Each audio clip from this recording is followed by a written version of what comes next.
있겠고 젊을 때는 뭐 몸도 건강하고 경제 활동을 하니까 혼자 사는 게 어느 정도는 가능하잖아요. 근데 연세가 드셔서 어쩔 수 없이 내 의지와는 상관없이 혼자 남겨지게 된다면 이거 참 막막하고 걱정이 좀 크겠다 이런 생각이 들어요. 네, 그렇습니다. 그래서 저희가 준비를 했습니다. 저만 해도요. 노후 대비를 해야 한다 이런 생각은 많이 해봤는데 나 홀로 노후 대비까지는 생각을 해본 적이 없거든요. 그래서 오늘은 정말 준비 없이 어쩔 수 없이 1인 가구가 된 분들 정말 막막하실 것 같아서 구체적으로 1인 가구 생활법에 대해서 준비했습니다. 또 방송 보시면서 다양한 의견과 질문도 보내주시기 바랍니다. 자, 그렇다면 누구에게나 닥칠 수 있는 일, 나 홀로 1인 가구 어떻게 준비하고 대처하면 좋을까요? 저희가요, 1인 가구 나 혼자 사는 분들에게 있어서 어떤 점이 가장 곤란한지 한번 여쭤봤습니다. 그 첫 번째는요.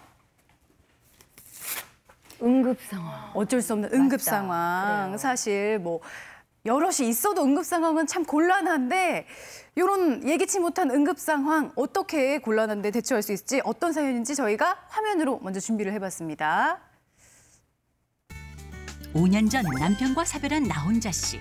혼자서도 씩씩하고 행복하게 잘 살고 있는데요. 혼자 살면 꼭 챙겨야 할 것이 바로 건강. 건강을 위해 운동도 게을리하지 않습니다. 아들? 엄마 운동하고 있어. 집에 온다고? 아야, 며느리 엄마가 집 치워놔야 되잖냐. 그냥 우리 나가서 맛있는 거 사 먹자. 그래. 내일 보자. 늦은 오후, 밀린 집안일을 시작하는데요. 그런데 미끄러운 욕실 바닥에 그만 크게 넘어지고 말았습니다. 예상치 못한 응급 상황. 움직일 수가 없네. 욕실 바닥에 누운 채 꼼짝도 못하는 상황. 전화가 걸려와도 받을 수조차 없습니다. 그렇게 하루를 보내고 연락이 되지 않는 어머니가 걱정된 아들이 찾아왔는데요. 엄마 왜 그래? 엄마. 움직일 수가 없어. 엄마가 많이 아파. 네, 여보세요? 예, 거기 119죠. 아들이 오기 전까지 꼬박 하루를 넘어져 있던 나걱정 씨. 1인 가구 응급 상황 발생 시 어떻게 하면 좋을까요? 재현인 거 아는데 저 영상 보니까 막 눈물이 울컥 쏟아질 것 같습니다. 이 아들이 정말 안 찾아왔으면 얼마나 큰일 날 뻔했어요. 1인 가족 사실 누구에게나 이렇게 찾아올 수 있는 정말 아찔한 상황인 것 같습니다.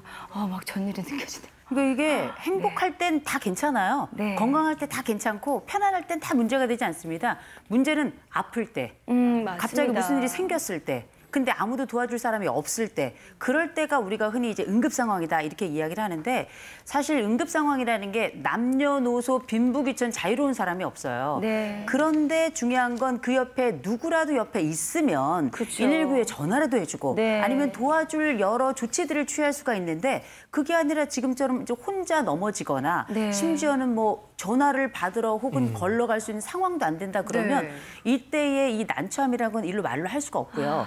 그래서 우리가 흔히 1인 가구, 혼자 살고 계신 분들의 가장 중요한 이슈가 뭐냐 이렇게 물어봤더니 안전과 복지다. 네.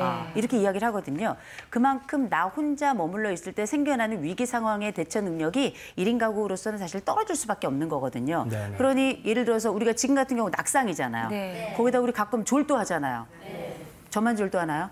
그런 건 아니죠. 졸도하죠. 거기다가 우리가 경우에 따라서 뇌졸중이 올 수도 있어요. 그러니까 이런 여러 가지 상황들이 복합적으로 발생했을 때 이 부분을 대처하기가 워낙에 어렵고 또 막상 상황이 벌어졌을 때 골든타임이라는 게 있는데 이걸 놓치면 사실 고칠 수 있는 것도 굉장히 어려워지게 되는 거잖아요.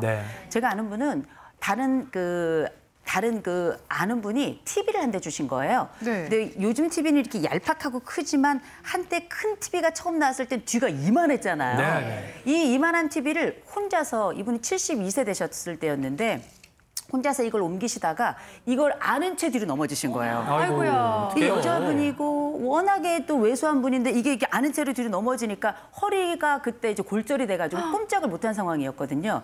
그때도 다행히 네. 이틀 있다가 앞집에 사는 할머니가 오셔가지고 김치 주겠다고 문을 두드리신 거예요. 예. 그때 문을 두드리지 않으셨으면 아마 지금 다른 상황이었을 거라고 생각을 합니다. 네, 네. 위기는 정말 1인 가구들에게 아주 힘든 일이죠. 네. 1인 가구에 들어보니까